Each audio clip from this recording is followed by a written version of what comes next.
कि गौतम बुद्ध के कुछ भिक्षु हुआ करते थे, क्योंकि गौतम बुद्ध हर वक्त एक्सेसिबल नहीं होते थे लोगों के सवालों के लिए, तो उन भिक्षु के पास लोग चले जाया करते थे। तो एक बहुत बड़ा राजा हुआ और उसका पुत्र था राजकुमार। वो राजा इतना सक्सेसफुल था अपने जनता के लिए, जनता उसे बहुत खुश और बहुत प्रसन्न रहती थी उससे। और उसके राजकुमार को, उसके पुत्र को, अपने पिता को देखकर बार बार वो लगता था ग्लानि कि मैं तो कुछ नहीं कर पा रहा हूँ, मैं बड़ा आलसी हूँ, मैं वासनाओं में लग गया, मैं स्त्रियों के पीछे भाग रहा हूँ, मेरा क्रोध खत्म नहीं हो रहा है, सारी गड़बड़ियां मुझ में और मेरे पिता तो एकदम भगवान के रूप में है। तो गौतम बुद्ध के किसी भिक्षु के पास गया वो कि मेरी ऊर्जाएं गलत दिशा में जा रही हैं, मैं क्या करूं, मेरा क्रोध खत्म नहीं हो रहा है, जैसे आपका सवाल है, स्ट्रेस खत्म नहीं हो रहा है।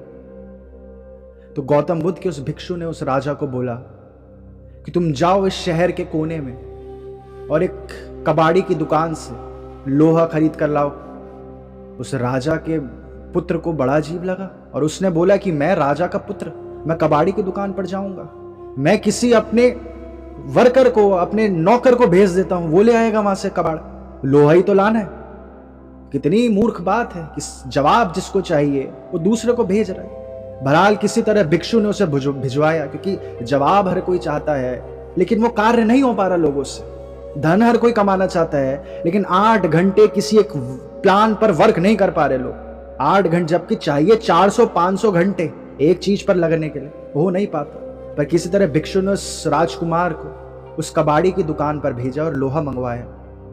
और उस लोहे को मंगवाने के बाद भिक्षु ने बोला उसे कि अब इस शहर के दूसरे कोने पर एक लोहार की दुकान है और इस लोहे को लेकर तुम उस लोहार के पास जाओ और वहां पर बैठो, 8 घंटे 10 घंटे लगाओ, चाहे 2 महीने लगाओ, एक तलवार बनाकर लाओ, एक तलवार बनाकर लाओ। क्यों बोला उस भिक्षु ने? क्योंकि उस राजा की ऊर्जा क्रिएशन की है, वो ध्यानी इंसान नहीं बना।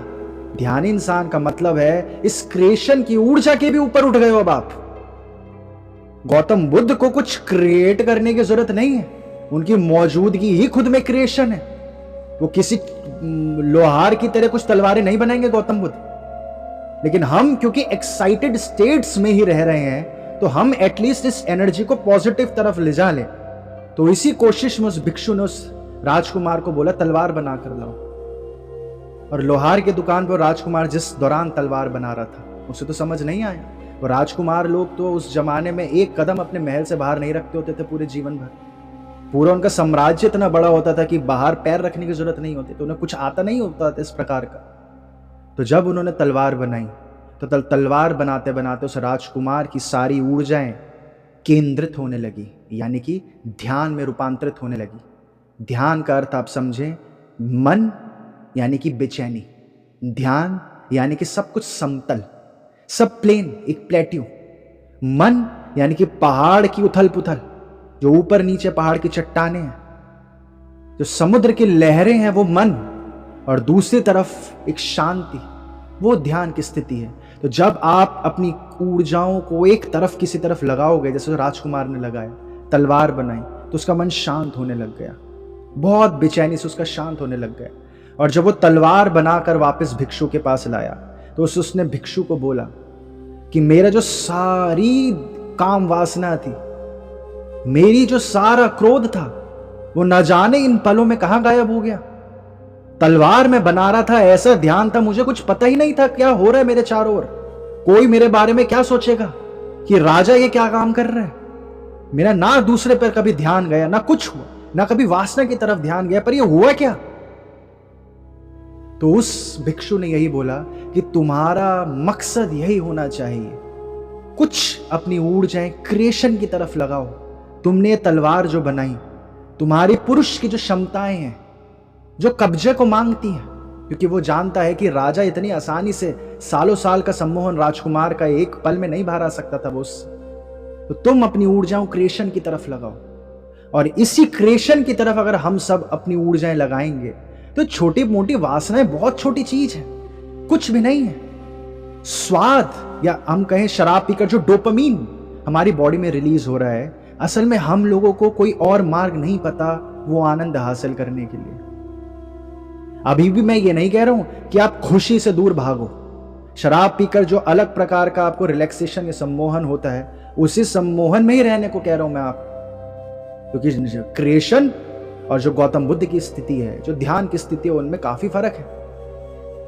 लेकिन आपकी ये कोशिश होनी चाहिए कि आप अपने लिए कोई स्वाद ढूंढो और इस मार्ग पर लगे रहो, क्योंकि हमेशा आपको यह ध्यान देना है कि सुन कौन रहा है आपके अंदर बैठा इंसान।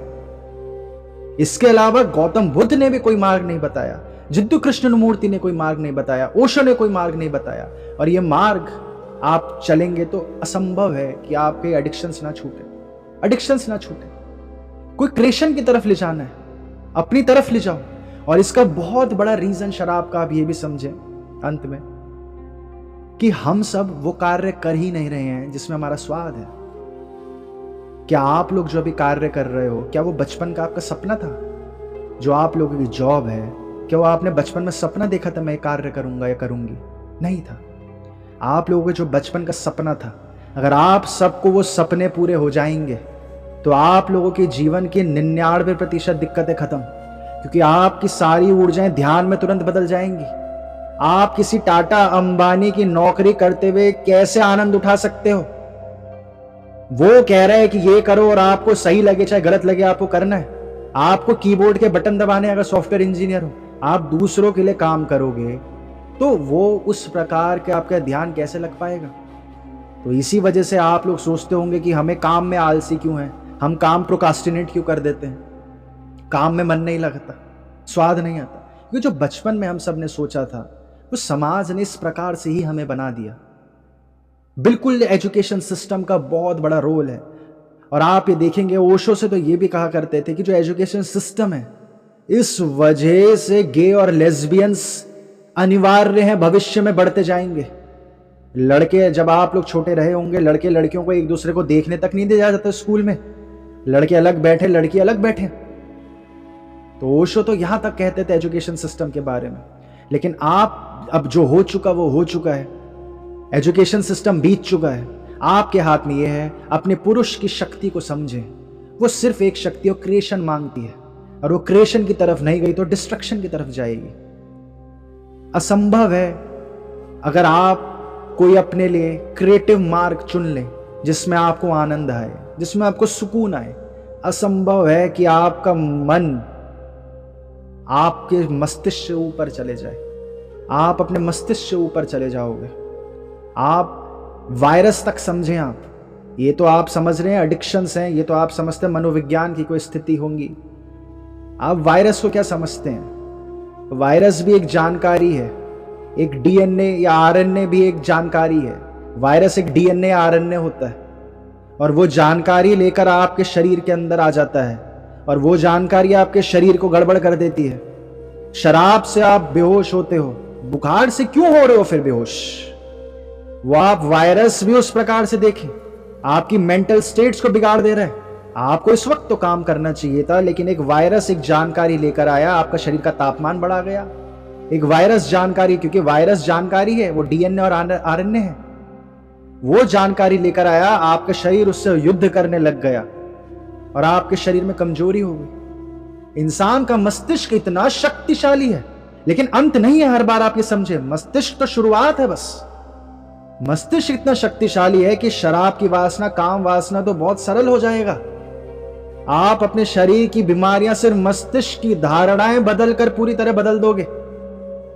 इतना शक्तिशाली है। विधि क्या है? सम्मोहन, सेल्फ हिप्नोसिस, रिपीटिशन प्राइमिंग। एक चीज बार बार दोहराते रहें, बार बार दोहराते रहें। आप आज ही कर कर देखें इस चीज को। अगर आपके नियमित दिनचर्या का हिस्सा है शराब, तो आप ये अभी से बोलने लग जाएं।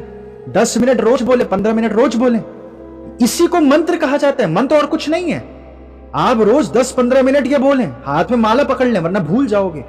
माला पकड़ी तो याद रहेगा। शराब बहुत बदस्वाद है, शराब पीकर मेरे को घिन आती है, शराब बहुत बदस्वाद है। सेम वाक्य 15 मिनट दोहराएं। आज ही आप ये करके देखेंगे, आपको जमीन आसमान का फर्क मिलेगा। और आप में से बाकी लोग अगर शराब नहीं पीते, तो आप ये प्रयोग अपने में कर कर देखें। 5 मिनट अपना हाथ बंद कर कर देखें।